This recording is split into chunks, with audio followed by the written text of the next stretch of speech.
Bonjour, je vais corriger l'exercice 90 de la page 98. Donc, l'énoncé est affiché. Charlotte décide d'encadrer une gravure dans un cadre rectangulaire de largeur constante. La gravure mesure 30 cm sur 45 et le cadre a une largeur de x cm.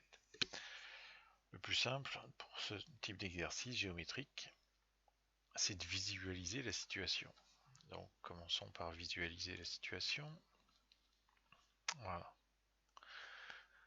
Donc, nous avons un cadre, un tableau rectangulaire de 45 sur 30 auquel on ajoute une marge de x cm tout autour, hein, bien sûr. Le cadre fait x cm de large.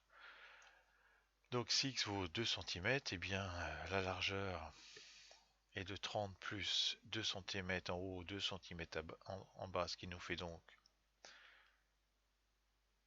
34 cm. Et enfin la longueur, 2 cm à gauche, 2 cm à droite, ce qui nous fait donc 45 plus 4.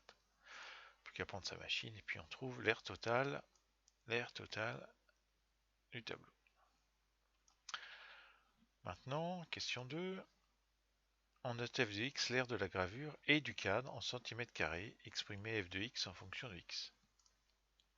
Donc, puisqu'on nous avons visualisé la situation ici, il n'y a qu'à faire la même chose. Donc, le cadre a pour 30 cm plus x cm en bas, x cm en haut, ce qui fait donc 30 plus 2x de largeur.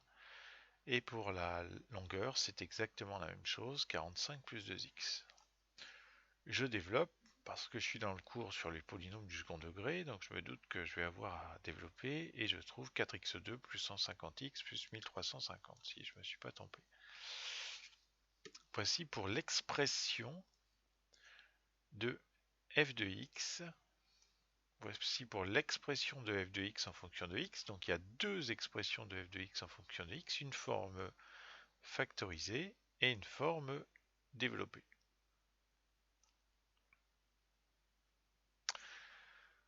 Question suivante.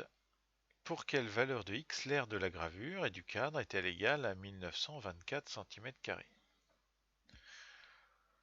Donc je cherche pour quelle valeur de x cette aire totale ici, c'est-à-dire f de x, vaut 1924 cm². Donc on cherche x pour lequel f de x est égal à 1924 cm². C'est-à-dire 4x2 plus 150x plus 1350 est égal à 1924. Voilà. On reconnaît bien sûr une équation du second degré.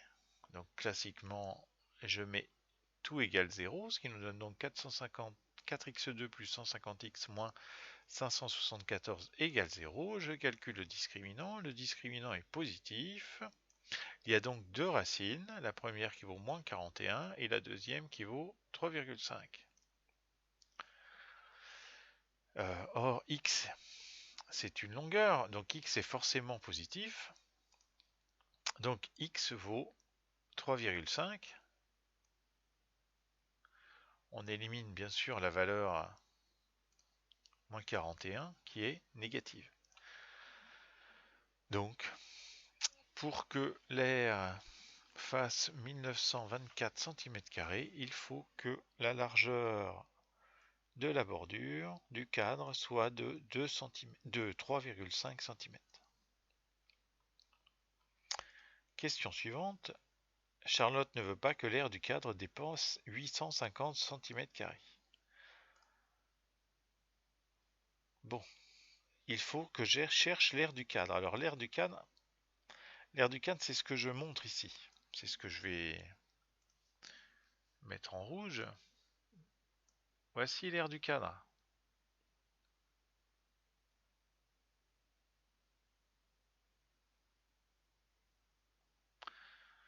Il faut que cette aire-là ne dépasse pas 850 cm². Il faut déjà que je sache ce que vaut cette aire en rouge ici. Eh bien, l'aire en rouge, c'est tout bonnement l'aire totale moins l'aire ici. en vert. Je voulais mettre du vert. Moins cet air ici.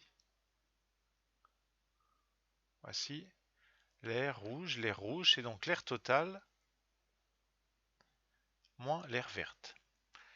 C'est-à-dire f de x moins 45 fois 30. C'est-à-dire 4x2 plus 150x, puisque ici, 45 fois 30, ça fait 1350. Donc on cherche x tel que 4x2 plus 150x soit plus petit que 850. C'est-à-dire 4x2 plus 150x moins 850 est négatif. On est amené à résoudre une inéquation du second degré. Je cherche classiquement le discriminant et les racines. Je trouve moins 42,5 et 5. Mais le a, c'est-à-dire le coefficient de x2, est positif, il vaut 4. Donc, on applique le théorème, c'est donc du signe de a, c'est donc plus à l'extérieur des racines. Et bien sûr, négatif à l'intérieur des racines. Donc, pour que l'aire du cadre soit inférieur à 850, je vous rappelle qu'on voulait résoudre l'inéquation 4x2 plus 150x moins 850 était négatif, il fallait que ce soit négatif. Donc pour que ce soit négatif, il faut que ce soit ici.